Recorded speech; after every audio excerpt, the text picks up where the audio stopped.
के होमवर्क पर प्रतिबंध नहीं लगाना चाहिए, क्योंकि इससे बच्चों की पुनरावृत्ति होती है। अगर पुनरावृत्ति हो या ना हो, लेकिन अगर बच्चों का हाथ ही दर्द करने लगे तो बच्चे अगर थोड़ा रुक रुक के अपना होमवर्क करें, तब तो उनका होमवर्क भी समय से पूरा हो जाएगा और वो थकेंगे भी नहीं। रुकने में भी कितना समय बीत जाए क्या पता।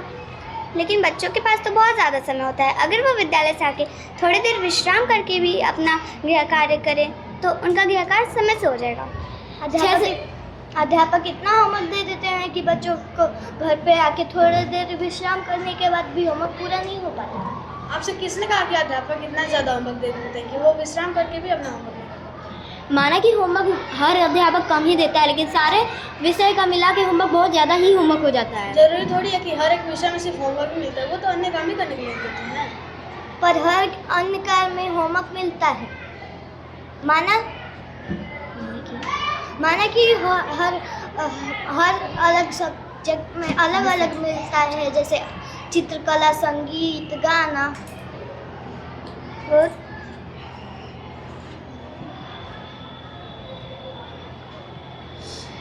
अगर शिक्षक बच्चों को गृह कार्य ना दे तो बच्चे घर पर पढ़ेंगे ही नहीं, और इससे बच्चे अपने परीक्षा में अच्छे अंक भी नहीं ला पाएंगे।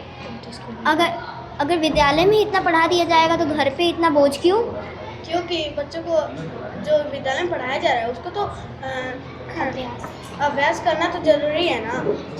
बच्चे तो में ही अच्छे से, जब विद्यालय में ही अच्छे से पढ़ लिया जाए तो घर पे जाके क्यों इतना बोझ उठाना।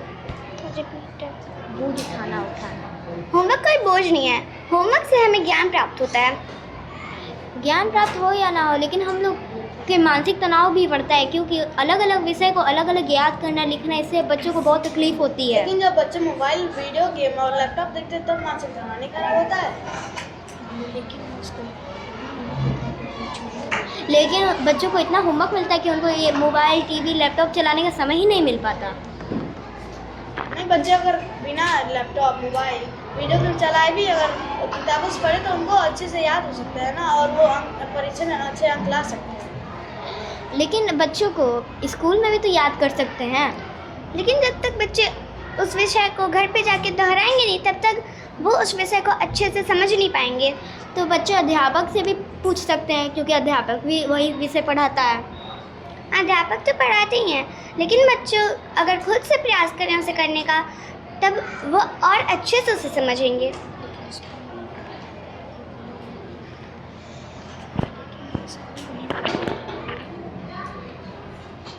लेकिन वो तो स्कूल ही में पढ़ा दिया जाएगा। तो बच्चों को अगर कोई भी संदेह हुआ तो अध्यापक से ही जाके पूछ सकते हैं। वो तो बच्चे पूछते ही हैं, लेकिन बहुत सारे बच्चे होते हैं जो शिक्षक से इतना डरते हैं कि वो डर से तो उनसे पूछने तक नहीं जाते। तो ये बच्चों की गलती है ना।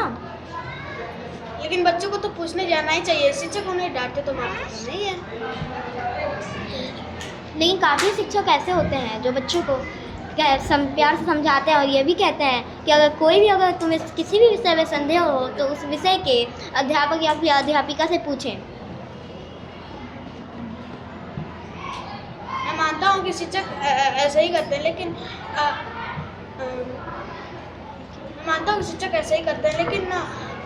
अगर बच्चे उनसे जाके पूछेंगे नहीं तो वो बताएंगे कैसे।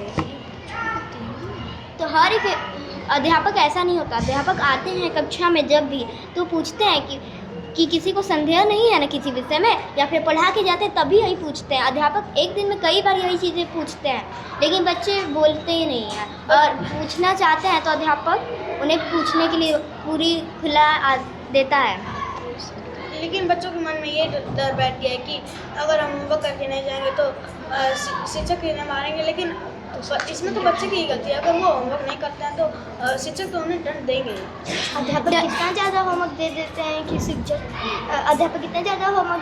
हैं कि बच्चों को होमवर्क करना एक बोझ लगता है। उन्हें लगता है कि अगर हम होमवर्क नहीं करेंगे तो हम ठीक रहेंगे। होमवर्क कोई बोझ नहीं है।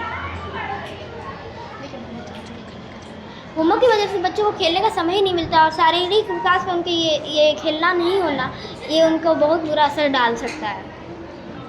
लेकिन बच्चों को तो खेलने कूदने और आराम करने के अलावा पढ़ना भी तो ज़रूरी है।